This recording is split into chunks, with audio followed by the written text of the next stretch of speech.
आदेश आदेश आदेश। नाथ जी गुरु जी को आदेश, सत नमो आदेश। काफ़ी समय से बिजी था, आज सोचा आपके बीच में आ जाऊं। कुछ यात्राएं वगैरह में बिजी हो गया। तो आज का सवाल है कपालिक। कपालिक पे हम चर्चा करेंगे कि कपालिक क्या है। कपालिक का मीनिंग तो आप सब जानते ही हैं, जिनकी सभी क्रियाकलाप कपाल के द्वारा हो, खान पान रहन सहन वो सब कपाल के द्वारा हो। उनकी वेशभूषा भी अजीब सी होती थी, सब हड्डियों की मालाएं, नरमुंड गले में लटका के घूमना, खप्पर में खाना, ये सब कुछ क्रियाएं कपालिकों की हैं। तो जैसे मैंने पहले अगले वीडियो में बताया था, अघोर की उत्पत्ति वाले वीडियो में, कि भगवान शिव का प्रथम स्वरूप पाशुपत, यानी सभी पशु पक्षी प्रकृति सभी समान है, वो रूप। तो उस रूप की दो शाखाओं के बारे में भी आपको बताया था। एक था कालमुख और एक था कालरुद्र। जो कालमुख है वो आगे चल के अघोरी कहलाए, और काल रुद्र पे आप आज हम चर्चा करेंगे। काल रुद्र यानी कपालिक। तो काल रुद्र कपालिक कहलाते थे। उनकी वेशभूषा, रहन सहन, उनकी पूजा, मतलब नियमों के विरुद्ध जाके पूजा, मतलब उल्टी पूजा, जो शाश्वत साधुता के नियम है उससे विपरीत उल्टी दिशा में जो साधना करना और जल्दी फल प्राप्त करना, मतलब कुछ भी जो असंभव है उसको संभव करके दिखाना, वो कपालिकों की क्रियाएं थी। उसमें मुख्यतः दो शाखाएं थी कपालिकों में, एक वज्रयान और एक महायान। वज्रयान शाखाएं वो है जो मतलब वो पंचमकार से सिद्ध होती थी, और महायान शाखा है वो शुद्ध सात्विक शाखाएं हैं। आज हम आपको बताएंगे वज्रयान और हे वज्र, उसके साधक कौन थे। ये आपको ज़्यादा जानकारी नहीं दे सकता क्योंकि बहुत जटिल विषय है, तो मैं थोड़ा थोड़ा मुख्य पॉइंट पे ही आपको इशारा करूँगा। तो वज्रयान या हे वज्र के मुख्य साधक थे जलपा यानी जलेंद्रनाथ, कानिफा यानी कानिफनाथ, हडीपा, मनीपा, मलरेपा, तिलोपा, रिनपा, जोगी जयपालनाथ, इस्माइलिया जोगी, लोंगचेनपा, अमिताभ, लिंगपा, लवकिस लवकिस लवु मतलब लवकुश या ऐसा ही कुछ नाम है, चरण में गलती हो सकती है। और महायान के साधक थे अमिताभ। तो अमिताभ की शाखा में थे अवलोकेश्वर, वज्रपाती, मैत्रेयी, और कपालिक साधिका थी मंजूश्री। अच्छा, ये प्रकार थे। तो आप जानते ही हैं कि जब काफ़ी विवाद चला कपालिकों के विरोध में, तब वो अपने आप को पहाड़ी विस्तार हिमाचल के प्रदेश में चले गए। वहाँ एकांत में वो अपनी साधनाएं करने लगे। तो तिब्बत, सिक्किम, अरुणाचल प्रदेश या लेह लद्दाख, मतलब जहाँ दुर्गम स्थान है वहाँ वो अपनी साधनाएं करने लगे। अब इसमें भी पॉलिटिक्स आ गया था, तो लोग उनसे दूरी बनाने लगे थे, और सात्विक साधु संत है उनको गलत नज़रिए से देखते थे। तो आगे चल के उन्होंने बौद्ध शाखा में भी देखो, बौद्ध की 5 शाखाएं होती है। एक तो शुद्ध बुद्धा होता है, वज्र होता है, रत्न होता है, पद्म होता है, कर्म होता है, मतलब ये 5 प्रणालियां हैं उसमें। उसमें वज्र शाखा है। वज्र शाखा में आज भी वहाँ के साधक है। वज्र या है वज्र, ये दोनों उसी में आते हैं। आज भी वहाँ वो अपने आप का इष्ट कानिफनाथ जी को मानते हैं। क्यों मानते हैं? कि वो कपालिक है। अब जैसे मंत्र भी आपने सुना होगा, ओम चैतन्य कपालिके कानिफनाथाय नमः। तो कानिफनाथ उस टाइम के बहुत बड़े साधक थे, जो जोगी जलंधरनाथ के शिष्य थे।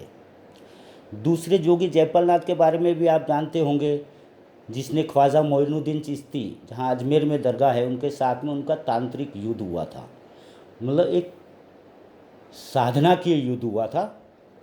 और इस्माइलिया जोगी, उसको भी आप जानते हैं, जो लोनी चमारन, ये सब, जो धोबिन, ये जितनी कामरूप देश में जो साधिकाएँ थे उनके गुरु थे, वे सभी कपालिक थे, कपालिक पंथ से थे।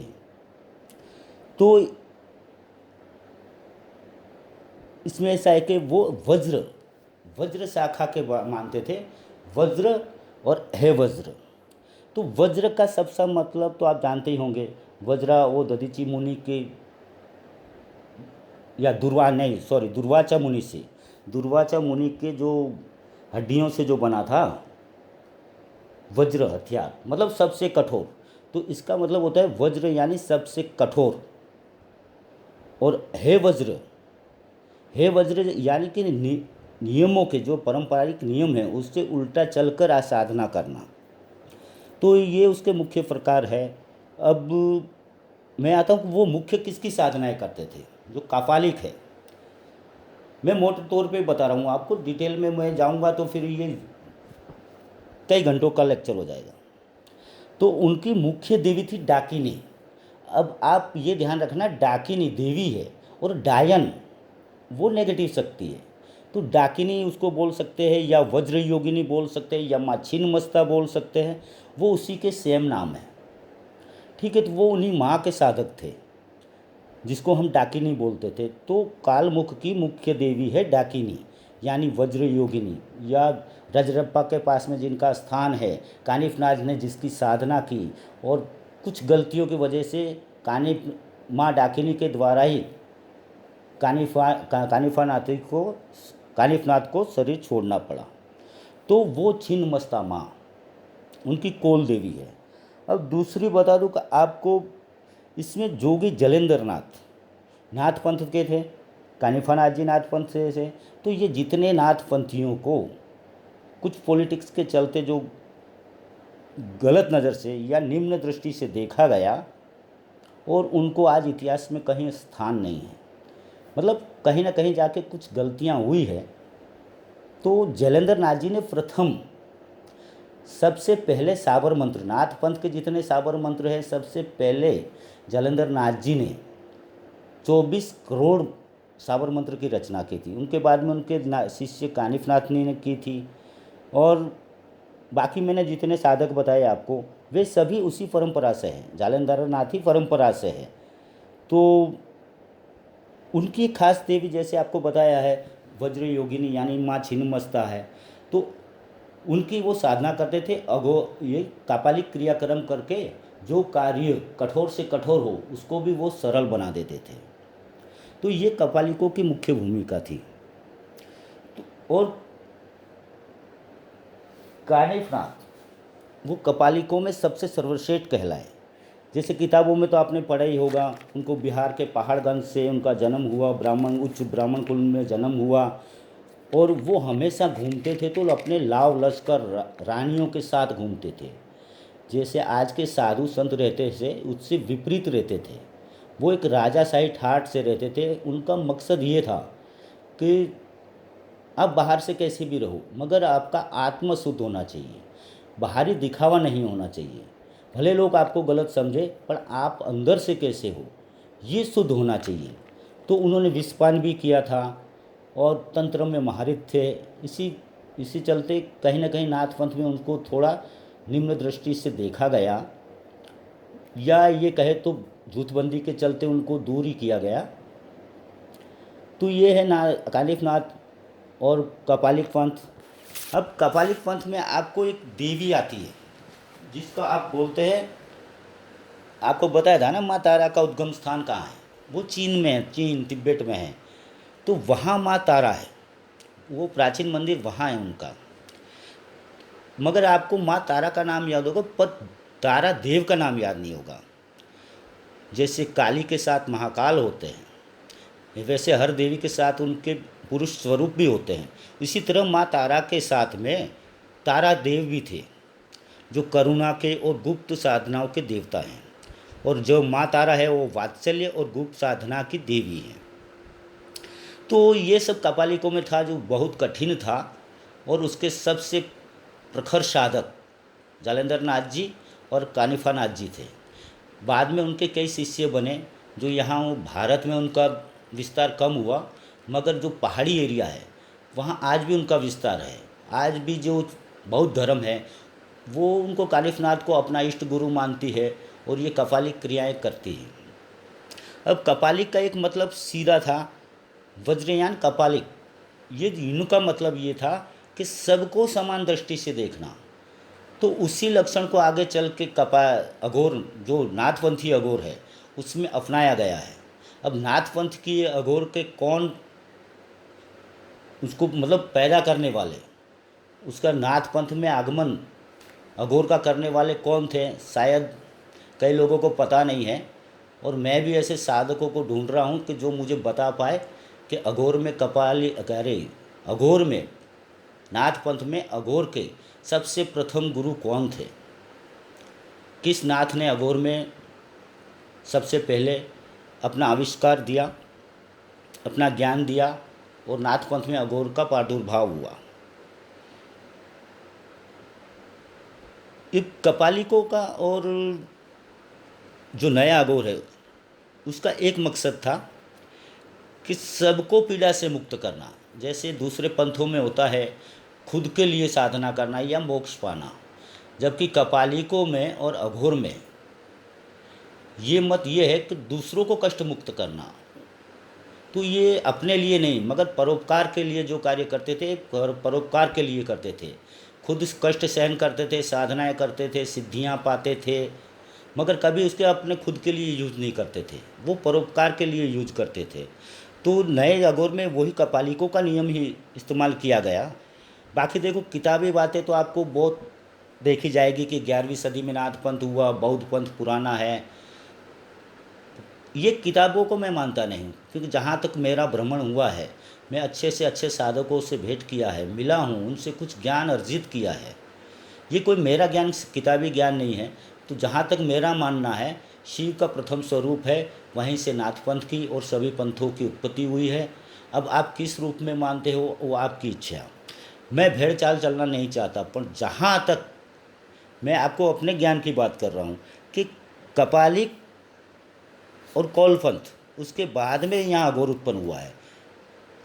तो सबसे पहले शाखा तो ये काल रुद्र या कपालिक कह दो, इनकी शाखाएं हैं जिसको आप जिसके कपालिकों के और कौलपंथ के अच्छे अच्छे गुण लेके आप अघोर में आए हो। जो वहाँ के जो फालतू थे उनको आपने त्याग दिया या उससे दूरी बना ली, पर जो सर्वश्रेष्ठ लोक कल्याण के लिए सर्वश्रेष्ठ है, साधना के लिए श्रेष्ठ है, वो अघोर में अपनाए गए। जो नया अघोर बना उसमें वो सब अपनाए गए। वहाँ अंधश्रद्धा को नए अघोर में अंधश्रद्धा को कोई स्थान नहीं है। जैसे कपालिकों से लिया गया मुंड खप्पर, खोपड़ी जिसको हम महाशंख कहते हैं वो लिया गया, कारण लिया गया। कारण आप लोग जो साधक है वो समझ जाएंगे कि कारण क्या है। तो ये सब चीज़ों कपालिकों की देन है। और उसमें सबसे विशिष्ट महत्व रहा है जोगी जलंधरनाथ के शिष्य कानिफनाथ का। जो शायद आपने किताबों में पढ़ा भी होगा कि उन्होंने हनुमान जी से भी युद्ध किया था। कामरूप प्रदेश में जब उसके निकट होकर गुजर रहे थे तब हनुमान जी से उनका युद्ध हुआ है। बाद में दोनों को ज्ञात हुआ कि हम दोनों तो रुद्र रूप है, मतलब शिव के पुत्र हैं हम, तो क्यों युद्ध करें। ये कहीं कहीं किताबों में भी है, मगर बाद में जाके किताबों में से कानिफनाथ को या जलंधरनाथ जी के शिष्य है या उनकी पूरी परंपरा है, इनको कहीं न कहीं हटा दिया गया। कानिफनाथ या जलंधरनाथ के वंशज लास्ट में श्रृंगेरी नाथ, जिसको दीक्षित नाम श्रृंगेरी नाथ है और वैसे उनका नाम राजा गोपीचंद है। तो वहाँ तक आपने देखा है। उसके बाद में कानिफनाथ शाखाएँ या जलंधरी शाखाएँ कहाँ गायब हो गई, उसके जितने मंत्र थे वो कहाँ गायब हो गए, जबकि सबसे पहले उन्होंने मंत्र को प्रादुर्भाव किया था, साबर मंत्रों का। तो कई मेरे मन में भी कई ऐसे सवाल हैं। अगर कोई अच्छा साधक मिलेगा तो मैं भी उनसे ज्ञान लेने का प्रयास करूँगा, क्योंकि मेरा ज्ञान भी संपूर्ण नहीं है। ये मैंने कई जगह भटक भटक के अटका हूँ। तो ये सब भाव चलते रहते हैं। तो मेरे मन में कुछ शंकाएं हैं, उसका भी समाधान हो जाएगा और जो मेरा संशोधन है उसमें भी आप किसी से सहायता मिल पाएगी। अब आपको बता दें कपालिक, अब आप अच्छी भली भांति कपालिक को जान गए होंगे कि सबसे पहला काल पाशुपत, उसके बाद में काल मुख और काल रुद्र दो शाखाएँ हैं। तो काल रुद्र ही कपालिक है, उसमें बौद्धों ने आज तक अपना रखा है। हिंदुस्तान में लोग उनसे डरते हैं, कफालिक नहीं है, नहीं के बरोबर है, मगर कोई होगा भी तो भी चुपचाप अपनी क्रियाएं करता होगा। और जो साधकों के नाम बताए वो साधकों के नाम यहाँ है ही नहीं। आज भी वो तिब्बत साइड, सिक्किम साइड, जहाँ तिनसुकिया सिक्किम में, वहाँ उस साइड में आपको ऐसे योगी मिल सकते हैं जो है तो नाथ पंथ से, मगर उनको नाथ पंथ में कहीं दिखाया नहीं गया है। तो इसके बारे में जितना मैं थोड़ा बहुत बता सकता था बता दिया आपको। आगे चल के अगर इसका विशिष्ट जानकारी भी आपको दूंगा, मगर वो विशिष्ट जानकारी मेरी किताब में लिखा है। तो इसी के साथ कव्वाली